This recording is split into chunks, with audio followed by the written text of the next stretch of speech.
Hello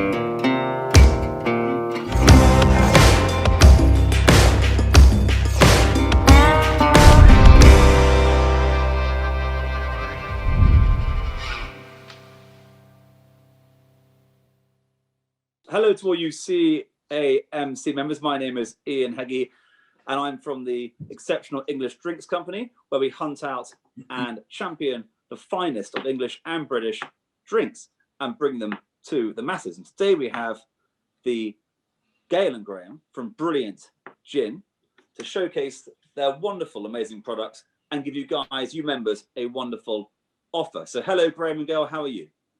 Very well, thank you very much. Good morning, hello. Good, but nice to see you guys. Now, obviously, Graham, in a little prep before we're having our Zoom chat today, I gave you a ring and we discussed actually that you actually have had some caravans in the past. Perhaps you could tell the CAMC members a bit about them all. Well, yes, they've all been very different, really.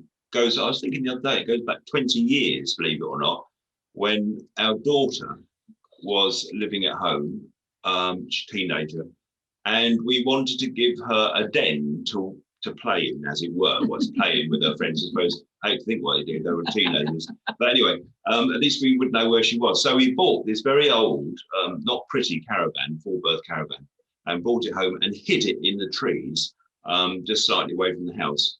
And she used it for many years. Yeah, kids loved it. She loved it. In fact, I mentioned it the other day, and she's still smiling about it. I hate to think what she got up to. But it was great, and from our point of view, it was marvellous because you didn't have herds of teenagers clambering through the house at God knows what time of night, but we still knew where she was. So that was that, and we had that for about, 5 years or something silly, Must have been, which was fine. And then 3 years ago, I think it was, we rented something which was very shiny. It was an American Airstream, and I think it was about 27 foot long. Looked fantastic. Lots of the events we went to, they loved it because it did look stunning, but it wasn't that brilliant to work out of because it's a bit like working in a cigar tube, if you know what I mean. And if you height at all and you're serving drinks out of one of these things, you're permanently bent over for 10, 12 hours or whatever. Yeah. So and it was difficult to maneuver 27 foot long, I can tell you. But not last year before, we commissioned a new caravan, but it's in a retro style, and I'm not sure if you're going to see this, but it is. There we go. There it is. Beautiful. Look at that. It's become working. Yeah. So it's kind of retro with the windows across there. But the great thing is it's square-sided. So to work out of, it's brilliant. You're not bending over, and the whole of the side, and the whole of the side opens up, so it gives some protection as well.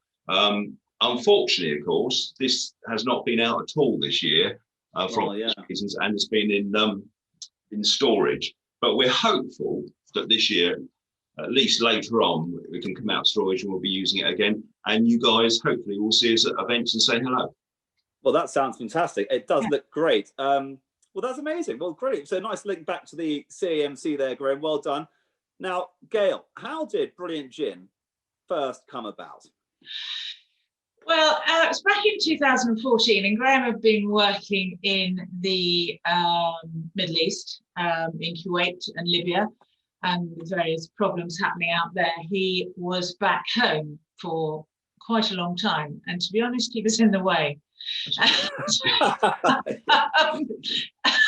So originally, I was looking for a hobby for him, and I drove you to drink. You drove me to drink, yes, exactly.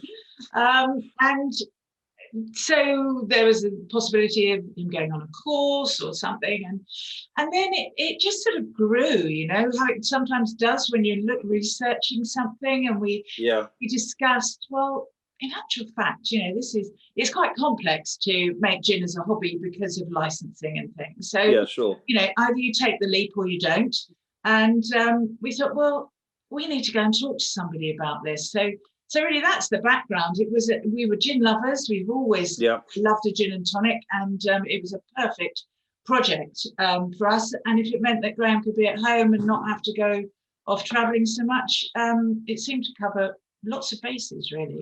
Perfect. But as you well know, of course, back in 2014, the gin market was already still quite big, wasn't it? It's even bigger now. So it's a hard market to crack. So really, what was the mission statement? What was the kind of, what were you trying to achieve ultimately with your gin to make it stand out in this crowded marketplace, to bring it to the people and say, wow, new product, greatness, try me? Well, she said, as my wife was about to say, well, as well. Yeah.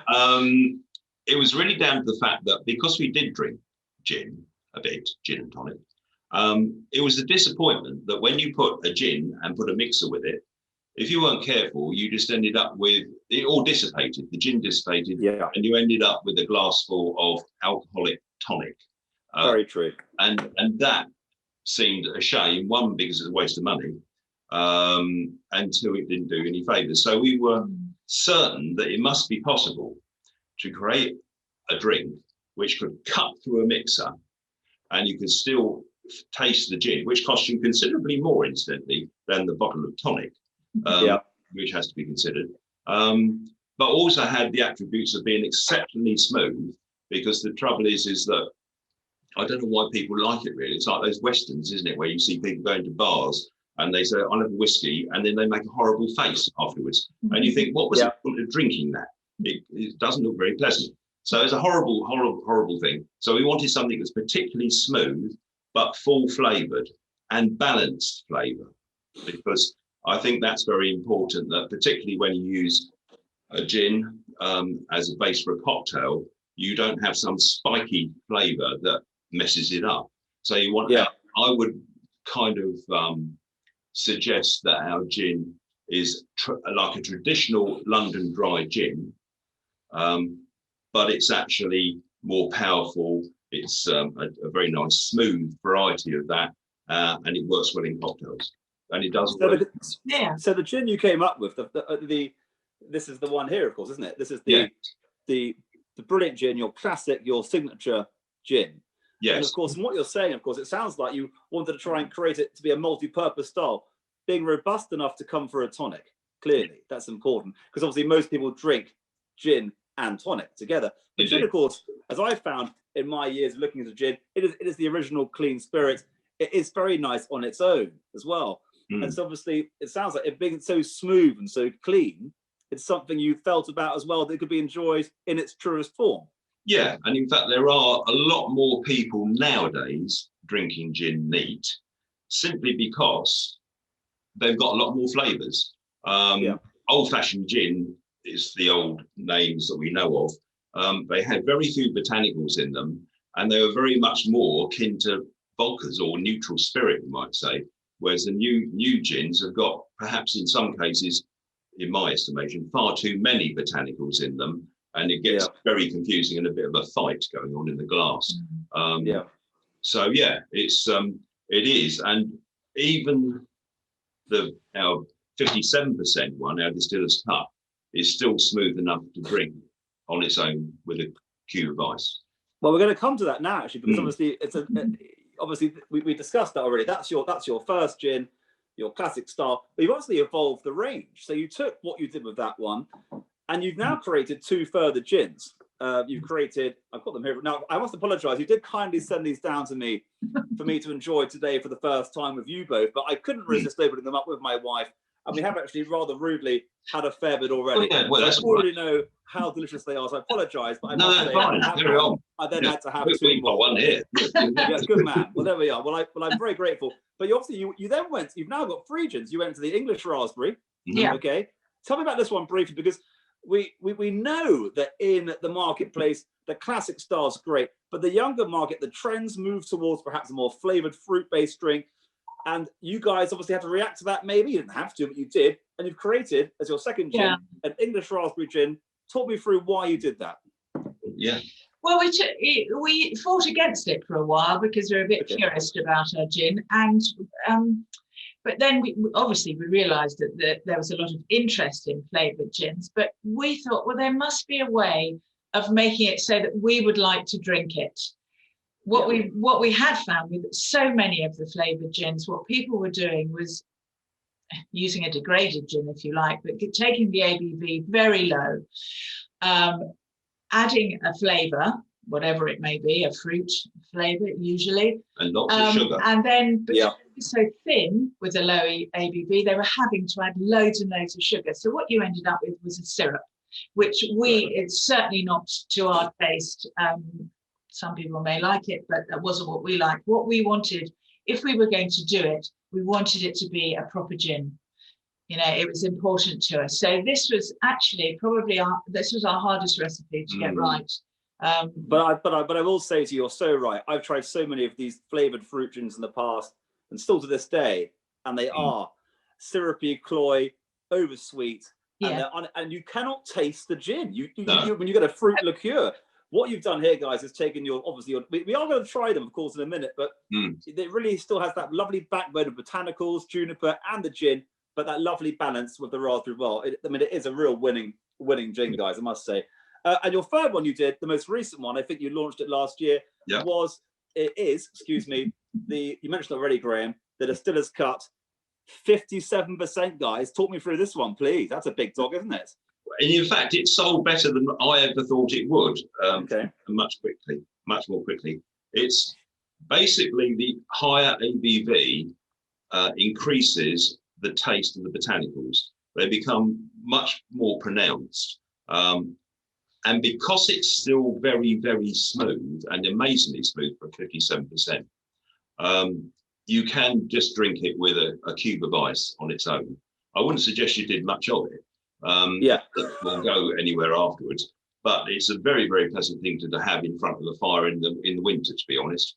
Almost it's like that balance though, Graham, isn't it? It's a balance. Again, you mentioned balance as a key word in your initial gin, and even when you go up to a 57% ABV, to still retain that balance is once again quite a skill, in my opinion. I mean the important thing that all three gins are based on what we call our classic gin, which was the 43% one. So there's no degradation. That's the word. Always been wanting to say that, but never could. In the gins we produce, and it was a kind of, I suppose we say, a tried and tested recipe, which we then based all the other gins on. And it's worked. Well, I think that's a nice point to carry on with this, because obviously when we talk of gin, we obviously have a base spirit, but we also have the key players being the botanicals. And obviously, when you say they're similar, they're similarly different. They are different styles, but they retain the same ethos, because they have, I believe, Graham, the same 10 botanicals across the board, across all three gins. Is that correct? Indeed. And in fact, 10 to 12 10 botanicals are enough if you've got the right mix of botanicals to get any sort of derivative of the flavour of what I'd call a London dry gin. When you start adding more and more botanicals, you give yourself a headache, because people say, all our botanicals come from the UK. That's absolutely impossible, because, for instance, things like junipers, our junipers we know come from Macedonia, which is where most of the junipers are. If you get them off the South Downs, you might find about 3, and they're not very nice, and you wouldn't put them in your gin. So things like that, bitter orange, lemon peel, grains of paradise, all those things come from West Africa and all around the world, Egypt, etc. And what we say is we obtain our botanicals from wherever the best quality is in that season, and that's the important thing. It's bad enough trying to get 10 botanicals, which are at perfection. So providing you've got the balance right, it's good. I mean, the trouble is, legally, to be a gin, the only thing you have to do is to have juniper in your neutral spirit. And people have taken this on board in such a big way that, I mean, they're throwing all sorts of things in there, which is fine. I'm not against people trying different stuff. But we never wanted to be a company that made gins that were, look what I bought, and it's used once and then left on the shelf for the rest of its life. We wanted the gin of choice for people. And so yes, we wanted our classic gin to be a good all-rounder. It's a real London dry, but with extra oomph, if you like. And our raspberry is a nod to the flavoured gins for the people that want it, and you really do get the essence of raspberry in it. So we're good with that. It's a grown-up flavour. It's a grown, yes. Yeah. And the Distiller's Cut was really, originally when we did it, we were being asked by mixologists and bartenders who want it mainly for making cocktails. Yeah. And it's been very popular there, but also we were surprised it's very popular with our public, if you like, our customers who have enjoyed drinking it because it still is so smooth. And they drink it very much like a whiskey, like over ice as a gentle sipping gin, by the fireside. But of course, but as you would both be well aware, when you increase the ABV, you tend to increase the botanical hit. You get more flavour out of the product. It's that balancing act between ABV and flavour. We understand that, but I have to say we are going to try it really very soon. But it's got that wonderful balance to it, but that wonderful flavour. And actually, I mean, I've tried it with just a tonic water, 50-50 split, as a really kind of concentrated effort, and it is quite remarkable. It really is. So it's delicious. Okay, guys, so should we give them a go? Should we? Yes. Should we have a sip? Yes. I mean, I have cheated already, of course, but never mind. Yeah, you've got not much less. Yeah. No, well, I've done a bit. So, should we start with the classic, your first gin, London Dry style? And obviously, I always suggest, I'm sure you will too, trying them. We will discuss a mixer in a minute and pairings, garnishes, perfect serve. But in terms of trying a product like a spirit, always try it if you can first up in its truest form. Would you agree with that? Absolutely. Yes, definitely. Yeah. If you can't drink it neat, then you shouldn't have to add anything to it to make it palatable, quite honestly. Okay. There you go. Okay, well, let's give it a go. Lovely nose on it. Lovely botanical hit. See, that's incredibly smooth. Oh, I have to say, I will go as far as it's 43%. So it's incredibly smooth and clean. Wonderful flavors. It's so approachable. I mean, that on its own, we'll discuss pairings in a minute, but I mean, that's on its own of ice sitting by a fire on a lovely winter's evening. That's actually a sipping gin, and it's at its best, isn't it, guys? Come on. Unbelievable. And the best thing of all is I can still taste it. It's got a long aftertaste. It doesn't just dissipate. So it's lovely. Right. Well, let's go on to the raspberry now. So English raspberry. So this one you've dropped. So the first gin was 43. You've dropped this down to 40, which is still terribly right up there in terms of a fruit flavored gin ABV. It's got a lovely colour to it. You know this is going to be raspberry. I mean, it's not like other gins that are very pale. This one is in your face. It's going to tell you what you're going to taste, really, isn't it? From looking at it. Yes. Definitely. And the nose is as pronounced as any raspberry or any fruit-based gin I've ever had in my life. It is quite remarkable, the nose.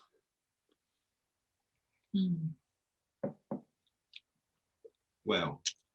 Oh, that's lovely. The thing is also for me with these ones, it's getting that balance between nose and palate, getting them in sync. Yes. They both do a similar thing for you. Nothing worse than getting one that might smell great. It might give you ideas what it's going to taste like, and then it dissipates to nothing at all. This one's in balance in nose and palate. And you don't get any kind of sugary syrupiness. What you do get is a lovely botanical hit, and then a wonderful finish of a sweet but not too sweet, which is the key raspberry element coming through. I mean, I have to say, it's almost like it's a flavored gin for the purist gin lover. Where perhaps the kids might want it. I know I'm generalising here, a little bit sweeter. But for someone who loves a classic style London Dry gin, they should try this, because this actually is right on point with that, with a subtle addition of English raspberry. Yeah. And it's still 40%. That's the thing. It's not degraded. Absolutely. No, that's a real winner for me. And I'm not really a fan of fruit-based drinks, but for me, that really has done it for me. I'm really keen on that one. Excellent. Okay, right. The last one is the Distiller's Cut. Let's go easy, folks, on this one, shall we? Yes. Yeah, indeed. Where's it gone? What? Okay. That really you've got out. a pronounced nose. It's all the same. It's all in keeping with the previous one, but it's just got more oomph to it, doesn't it? Amazing. I mean, I have to say, take my word for it. You always know. But you members out there, that is smooth. I mean, can you believe you're drinking a 57% alcoholic beverage that I've just had a sip of, and there's just nothing there apart from pleasure. Quite remarkable. Well, that's really what we wanted. That's what we want everyone to think. So that's well, I'm sure they will. So obviously we mentioned before. Obviously, we've tried them in a tourist form, and that's great. But when we talk about mixers, because we know that most people are going to drink their gin with a mixer, it's just the way people do it, and that's the end of it. So we need to discuss what mixer do you recommend with which gin, or what's the perfect serve? How should we use them? And also, should there be a garnish? What's your view on that? Yeah. Well, yeah. I mean, with our classic, a London Dry, and probably with our distiller's cup as well, but we recommend a premium mixer, and we would also just the plain Indian tonic water. We've always said if you've got a gin that needs help, then have a flavoured mixer. But to be honest, the mixer is just supposed to be a carrier for the gin, for people that don't want to drink gin as a sipping gin and want to make a longer drink out of it. Don't interfere with the by using just a plain Indian tonic, you're not interfering with the botanical recipe of the gin. And I just think we feel it's so good on its own that it just needs something perhaps to dilute it down for people that don't want a strong, strong drink. Yeah. So that's what we recommend. You sent me down with the gin what you described in the phone call, Graham, as a kind of hollow tonic water. Yes. Graham uses it as a word to describe it as a support. It doesn't overwhelm the gin. It supports the gin. And so could we just perhaps try it with maybe the classic and a little sip? Have you got one open there as well, guys? And we can just give it a go just to see how how it comes out. So excuse me, I'm just going to pour mine in. Now, obviously, just on that note, can we just discuss how you would serve this as a tonic? Now, there's some companies out there that perhaps think 1 to 4, 1 to 3. What's your view on ratio of gin to tonic, please? Well, mine. Yeah. Yes. Yes. Well, good question. That. I mean, to be honest, I do not much different than 50-50 in truth. And I think most of the people, as it were, in the trade do drink it that way. But I certainly wouldn't do 3/4 tonic to 1/4 gin. No, because no matter how strong your gin is in terms of flavour, it will just dissipate away to some degree. But 2/3 to 1/3 is probably I'm a little bit. I'm just going to give it a go because you mentioned before part of the real mission statement, the plan, the real master plan was to get that gin to be robust enough to come through the tonic. I poured 1 to 2 parts in my small glass here just to try it. It is early, of course, morning, folks, so not too much. But let's give it a whirl. The tonic water is great quality, in my opinion. It is quite hollow, but you taste the gin like you tasted it neat. Yes. You don't lose it. No. And obviously, I've done it a nice balancing act. That really does. It's robust enough to come through the tonic. Yeah. That's perfect. Absolutely perfect. Sorry, Graham, go ahead. Yeah, no, I was going to say we prefer what we call a full fat tonic, not a skinny one, as it were, low calorie, because it helps. It's got more body to the drink, really. But if you want skinny ones, they can work. There are some good ones. The trouble is that the market is flooded with, as much as there are lots and lots and lots of gins out there, there are lots and lots of tonics as well. We have tried lots, and we were approached every month, effectively, by new mixer companies. In actual fact, the Merchant's Heart skinny one is good. It's one we do like. Yeah, it does work. It's good. One of the few. And we like the full fat one, and we also like and Fever Tree, the ordinary Indian tonic is very good as well. Okay, so your classic style gin, obviously on its own, I think it's fantastic. Of course it is. With a tonic water, we're going to go a regular Indian or a light Indian. We're not going to muck around too much. Let the gin be the champion. It is a G&T after all, as I've always said. So let the G be before the T. But then obviously, and this one, of course, the 57, you mentioned it, Gail. You would recommend it, obviously, with wonderful gin-based cocktails, a gin martini. But also, if you're going to have it with tonic again, what you're both saying is, to be clear, once again, an Indian style neutral tonic water is the best for this one as well. Yes. But with the raspberry, yeah, you're saying that you can be more fun with. You could have some more, you know, elaborate ideas Yes. as to how to enjoy it. Is that correct? I think so. Yes, there are definite ones out there that work very well with it.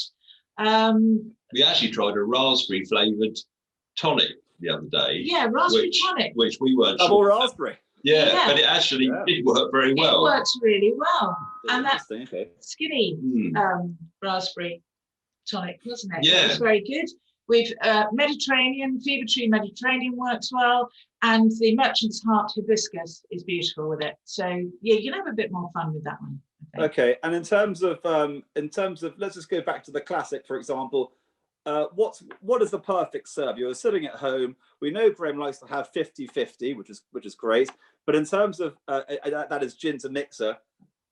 Is there a garnish? Do you recommend a particular bit of fruit to put in, a botanical to put in? What do you think, guys? Yeah, I mean, basically, our preferred garnish is pink grapefruit. If you can get pink grapefruit, certainly any grapefruit is good, but pink's definitely better. Yeah. But don't be shy about. Don't just put a slice in and leave it. Give it a good squeeze. Get the grapefruit in there, and it really does add. I mean, I've never understood some of the garnishes that people put in gin because it doesn't add anything at all. It looks pretty, but it doesn't do anything. But funny enough, pink grapefruit does work. Yeah, it does add something and to with it. both, it works with the classic and the distiller's cut. Okay, well, I'll be sure to try that. Yeah. And in terms of the raspberry, I think the raspberry actually, although one might suggest the raspberry could be more of a summer-based drink, I think because it's so gin-led, you really taste that wonderful backbone. It would work across the year. But if I was to have that in the summer, I'm just speaking out loud here, I would think maybe like a bit of fresh raspberry, a bit of mint. Is that what you recommend? Absolutely. Along those lines? Yeah, definitely. Raspberry mint is great. Yeah. Delicious. Absolutely. Okay, well, that's great. These are great gins. I mean, I've tried in my business, of course, many gins. And I know you have too as well. That's part of the fun of doing what we do for a living up to a point. But these are really great. They do exactly what you want them to do. They are robust in flavour. They're smooth, they're clean, they're pure, they're exciting. I mean, they really are absolutely. I really enjoyed trying them. And I'm sorry I did really try so much before the Zoom, but I couldn't help myself. But they are fantastic. And I'm sure the CAMC members will be absolutely thrilled to hear, Gail, what the offer is from Brilliant Gin to their members with these wonderful gins in mind. What have they got? Yes, absolutely. Well, we're very happy to be able to offer your members a discount, two different discounts really. One, if you just want to buy one single bottle, we've got a code which the club will let you know about, which lets you have 15% of any single bottle purchase. And if you want to order 2 or more, you'll have another code for a 20% discount. So it's been really lovely to meet you all this way. We hope one day that we'll be able to be part of Club Week. Not virtually. And thank you, Ian, very much for the interview. Indeed. Well, that's an absolute pleasure. It's so nice to meet you both. I'm so impressed with your gins. I know the members will be as well. And I hope they can all come down and see your wonderful caravan that Graham showed. And we can all enjoy a lovely, brilliant gin and tonic. Indeed. Some sunny day soon when things will get a bit back to normal. But guys, thank you so much for your time. I know the members will love it. And keep on going. And we look forward to hearing if you get a new gin. I don't know if you're trying to find a new one, but will you come back to us and let us know what's going on as soon as you do? Okay? Indeed. Absolutely. Lovely. Take care. Lovely, guys. All the best. Thank you so much. Bye-bye.